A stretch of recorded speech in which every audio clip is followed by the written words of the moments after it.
seems hard to believe. Like, I was thinking about this coming into today. I was like, man, this is our final chance to chat with Coach. And does it feel like that to you, Fran? Does it feel like this season has flown by for you, or the fact that you're doing it every single day, does it not feel like that?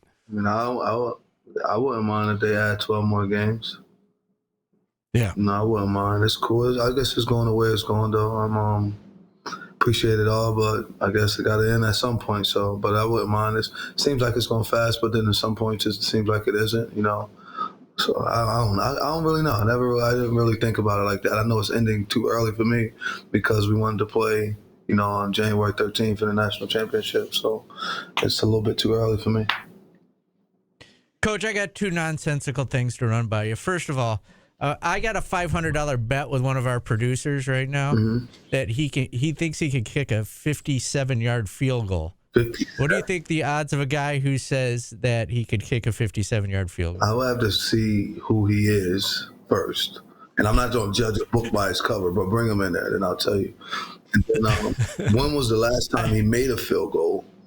So it was 10 10 years ago. He was in high school. He was a soccer player in high school. In his senior year, he swears that he made a 57-yard field goal just in practice. He wasn't playing on a football team. He was a soccer player. But just messing around one day, he swears he made a 57-yard field goal with, no training other than being a soccer player. Do you think that's possible? Is he still running around playing soccer and all? No. Because you got to think right now, he's about, 27 years old? Correct. So if he's still working out and he in his prime and all that stuff, then, he could luck up and get close to it, but I doubt that it'll go in. But he could look up. You got to think about the age difference and the time. Being 27 years old, you're kind of in your prime strength, your prime just everything. So, I ain't going to go against him. I wonder, is coaches allowed to bet on somebody making a field goal? Because if I could bet, I'm in too. Tell him I bet he's probably also.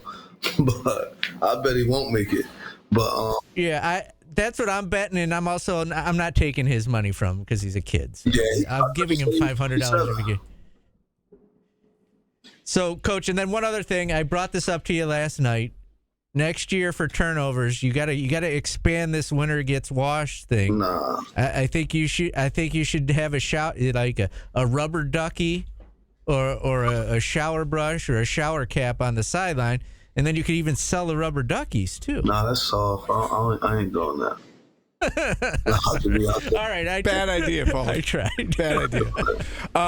All right, Coach, before you came out, we were talking about attendance, and I know that the dome is not full yet. The university's hoping that by 3:30 Saturday it will be full. How much does that matter to you? Paulie and I talk about it, and I think some fans kind of roll their eyes, like here they go again talking about why attendance matters. How much does it matter to the coaches and the players when the place is full and is operating at its optimal capacity from an audio level? It's loud, it's tough for the opposing team. How much does that matter to you guys? That helps a lot. You get a lot of delayed games, you get legal procedures, there's all types of stuff that happens, so that definitely helps a lot.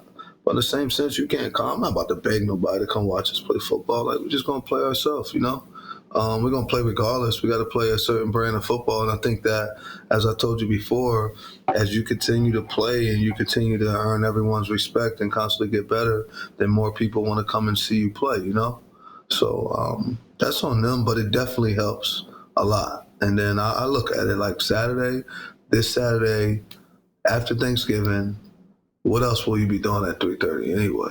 If you live in this area, why would you not be there?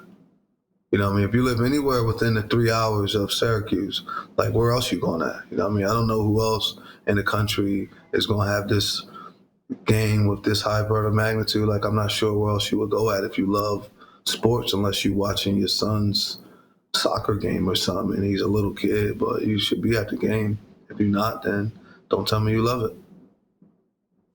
Coach, I want to ask you something you said at your press conference about Kyle McCord, and it comes up more in our basketball callers complaining about it than it does in football. But you said he's the first in and last out. How much does that play into a kid's playing time and participation in the program? If they are that way. This is a productivity. It's all about production in this business, right? So you may have some guys that aren't but he's first in and last out because he wants to continue to learn and he's doing different things. You can have some people sitting around and want to do that, but they just can't make a play. So I think if you're talented, and so it's almost like this humble confidence, right? You should be humble enough because you know that your talent was given to you from the man above, but you're confident because you put more work in than everybody else and you work your butt off. So when you have that, you can walk around with a different walk, different piece of it. So, I mean, staying extra, being there later, you don't got to be the last one out if that's not what you need to do, but you need to make sure you understand and know your opponent, and understand and know what you're supposed to do.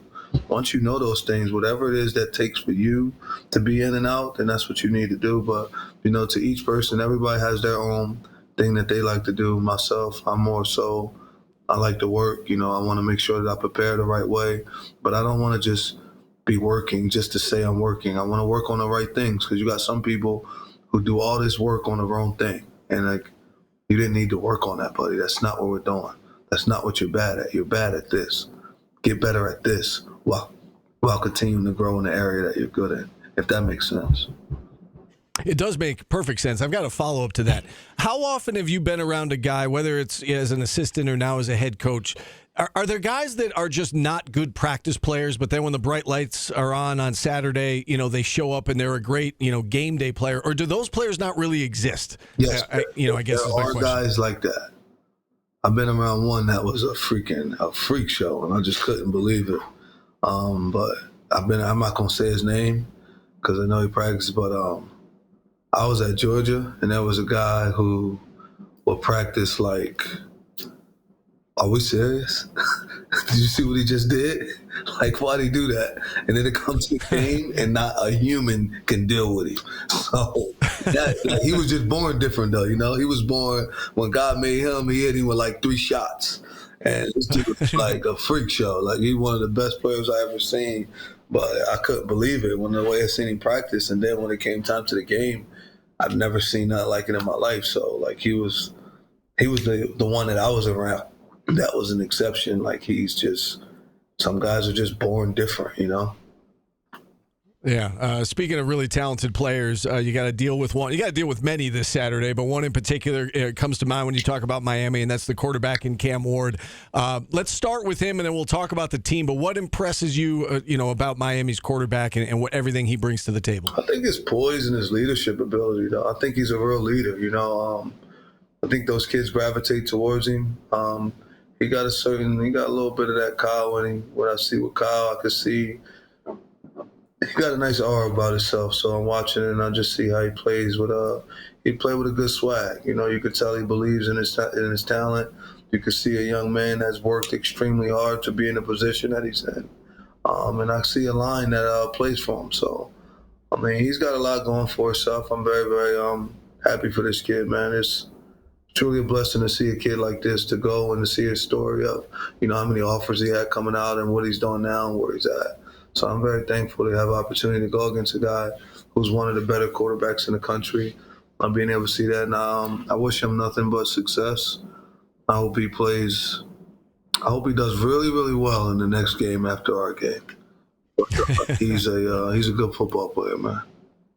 Yeah, he's number 2 in the nation in passing yards right now, right behind Kyle McCord, who is number 1. And we know this Miami team can score a lot of points, averaging just about 45 a game. They lead the country in that category. They're top 15 in the nation in sacks. On the other side of the ball, they're obviously really good, and they're in the top 10 for a reason. What else stands out to you about this team aside from the quarterback? I don't know. They play well. They play together. They're a good team. You just said all the stuff, They lead the country in this, top 15 in that, top 15 in sacks. I mean, they do everything well. So, we get to compete against that. We get to show where we are. There's a measuring stick. There's a stick right there. And you guys think you can play, so let's go show it. We got them right there. You guys said they're the best, so we get the opportunity to go out and compete against the best offense in the country, scoring-wise. We get to compete against one of the better quarterbacks in the country. We get to compete against one of the better receivers and the receiving crew. I think this is the best receiving core we'll go against this year. So we get the opportunity to do that. And then one of the better offensive lines in the country also. So I think they do a good job. And then on the defensive side of the ball, they know how to get the ball and they know how to get to the quarterback. So we're excited about the opportunity that we have to go out and see who we are and what we're about. I know you kind of downplayed the rankings on Monday at your press conference, but I want to offer you a chance to say something if you would like to. We saw the news. Go ahead. I didn't think I downplayed anything, did I?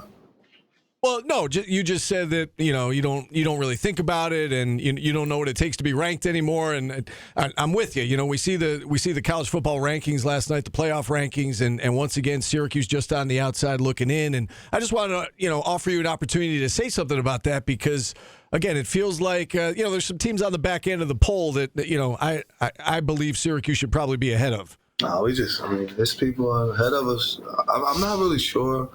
I don't really want to say much about nobody else and how they get to be where they are. I just know we played some of the teams, and I know some of the teams played teams that we played. We beat them. They beat these other guys. So they just got to do what they want to do. But I was told a long time ago, I remember listening to Nelly's song. He said, he is number one. He said, 2 is not a winner, and 3 nobody remembers. So I can't be sitting up here complaining about 25. Sure. You know what I'm saying? That's some sucker stuff right there. So I really don't care. I just worrying about us going out to play against Miami this weekend. So I'm just like messing with them when I say that because everyone has these ways of ranking people, and there's a lot of 8 and 3s that are in the top 15 and top 20. And I knew that we were 8 and 3. And then when you start to go off of everyone's points and who they beat and all these ways they said it was done, they don't do that with us, So I got to make sure we figure out how to put ourselves in position where we never have to allow another human's vote to dictate where we'll be at. Yeah, well said. I do want to ask you about Thanksgiving before we let you go. Two-part question, just from a football perspective. How is this week different because of the holiday? And I guess, how do you go about spending some family time, even though you're getting ready for a really important game? How do you carve out that family time on Thanksgiving?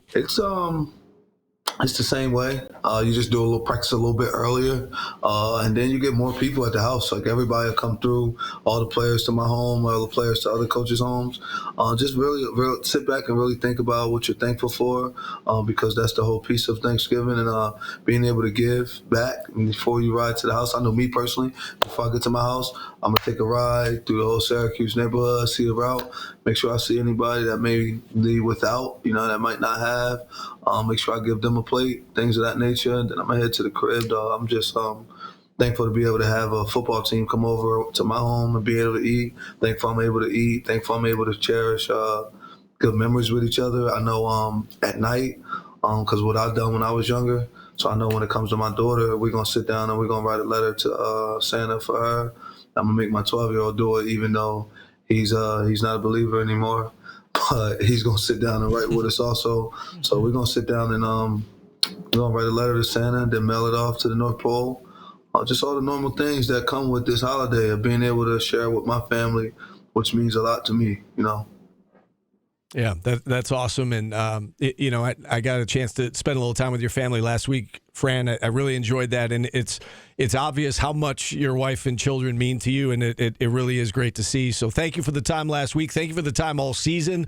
Best of luck. Happy Thanksgiving to you and your family. And best of luck this weekend against Miami. Yeah, thanks, Coach. And you're going to fire up Christmas Story, right? That's your tradition. You start there. Say it again. You're going to fire up the Christmas Story, the movie? Is that a Thanksgiving? You got to play the Christmas Story, and then you got to move the elf around the house. The elf has to move around the house. Elf on the shelf? Yeah, we do that too. All the time. You got to do that. And then make sure you go see our boys play tonight. The boys basketball team, I think they play tonight. I know our girls played the day before. They had a tough loss last night, but the night before that, we were able to beat Missouri, which was a big game for us to be able to go out and win. And had go off to both coaches because they're doing a really good job. And those teams are just coming together. And I'm really thankful to be able to call both of them just friends and their mentors because they both went to the school. They were good players here, done a lot of things. So let's make sure that we go out and we support Coach Archie and the team tonight, and then let's be ready for when a woman come back home. I think we're going to have a real good basketball season ahead of us when we get into conference play. All right, first things first, we close out the football season on Saturday. Coach, thanks again for the time. Best of luck. I appreciate it. Y'all be safe. All right, head coach Fran Brown joining us here on the program. And with that, we'll open up the phone lines, 315-437-7644. Back after this.